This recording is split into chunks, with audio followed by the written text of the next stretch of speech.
Welcome to This Explainer. Look, I am absolutely thrilled you're here because today we're tackling a massive, incredibly common frustration. You know the feeling, right?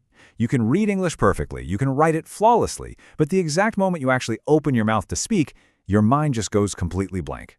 Well, we're going to fix that today using a really structured approach that will completely change how you present yourself. Okay, let's dive into this, because there is a huge myth holding you back right now.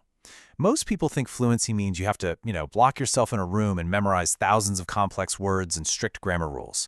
But what if I told you the real barrier isn't your vocabulary at all? It's literally just a lack of confidence in your physical and vocal presentation.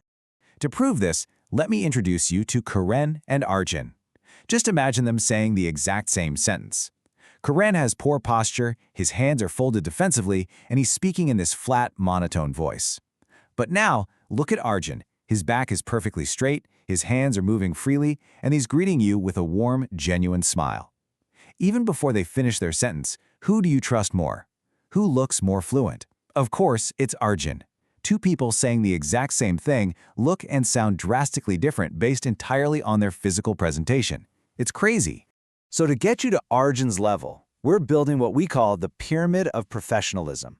Here's our agenda for this explainer. First, the secret to speaking confidently.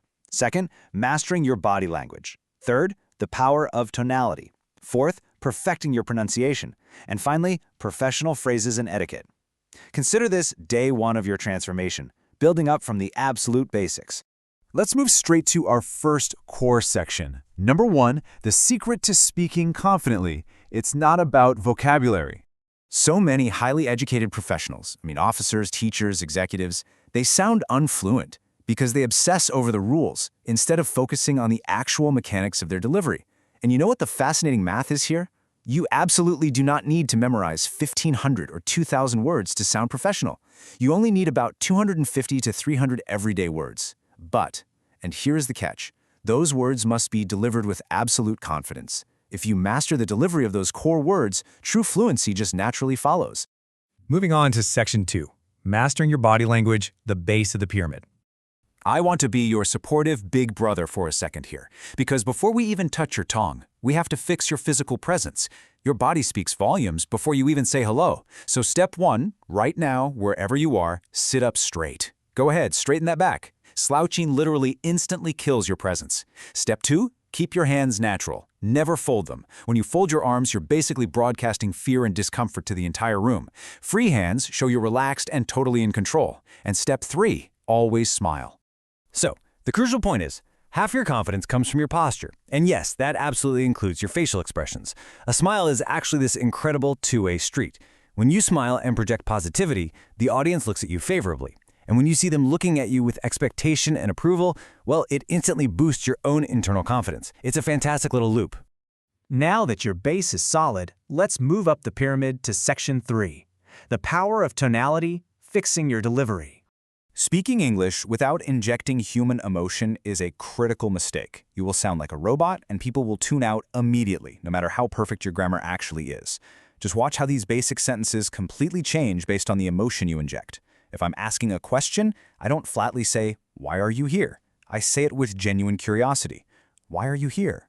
If I'm giving a compliment, it's not, "She is looking gorgeous." It's warm, "She is looking gorgeous." And if I am scolding someone, watch my tone shift entirely. "Why are you here?" See?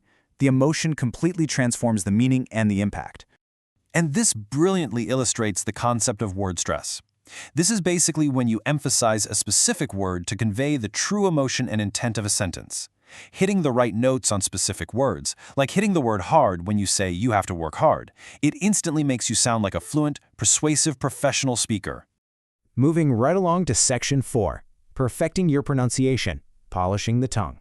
This is all about fixing those common regional tongue habits that hold so many speakers back. Let's look at the physical mechanics of this. First, the S versus the sha. When you say sa, it's a cool sound, but sha, like in the word shine, brings heat to your mouth. Try it, you can actually feel the warmth.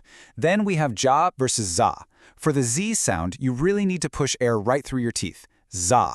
And pay close attention to the difference between a heavy ba and a softer va, or a heavy pa versus a crisp fa, where your lower lip tucks just slightly under your top teeth. Okay, let's put this into practice right now. I invite you to say these words out loud with me. Ready? Zebra. Remember, a crisp Z sound, not jebra. Next, confusion. It has that soft sh sound right in the middle, confusion. Then we have women. It starts with a v, not a b. Women. Next is English. End it with that warm sha sound, not a cold sa. English. And finally, clock. Hit that hard K at the very back of your throat. Clock. Doing these specific drills is going to instantly clean up your tongue. Finally, we've reached the very top layer of the pyramid. Section 5. Professional phrases and etiquette. It is time to replace those outdated textbook greetings with modern, confident phrasing that true professionals use every single day. Look, I need you to stop using hello, how are you immediately. It's stiff, it's overused, and honestly, it just sounds like you're reading from a script. Instead, I want you to upgrade to this. Hey, how have you been? Say it with a smile right now. Hey, how have you been? It's warmer, it sounds so much more natural, and it instantly elevates your professional image the very moment you enter a conversation. Let's see how this builds into our daily civic sense. Professional speakers say thanks naturally and frequently, like thanks a lot or thank you very much. They also say I am really sorry immediately to diffuse any tension. And notice the specific pronunciation there. It's really, not a rushed really. Emphasizing that saying thanks or apologizing isn't a sign of weakness at all. It's actually the ultimate marker of an educated professional speaker who can navigate the world effortlessly. So, your base is ready. The pyramid is built. Are you ready to practice? You've learned today that fluency isn't about memorizing the dictionary. It's about confident posture, dynamic tonality, clean pronunciation, and modern etiquette. But just knowing this isn't enough. Relentless daily practice, like using tongue twisters, is absolutely the only way forward to lock this in. So I want to leave you with this final provocative thought. When you walk into your next meeting or your next interview, will you be the Quran who blends into the background? Or will you be the Arjun who commands the room before he even speaks a single word? Get out there, straighten that back, and start practicing.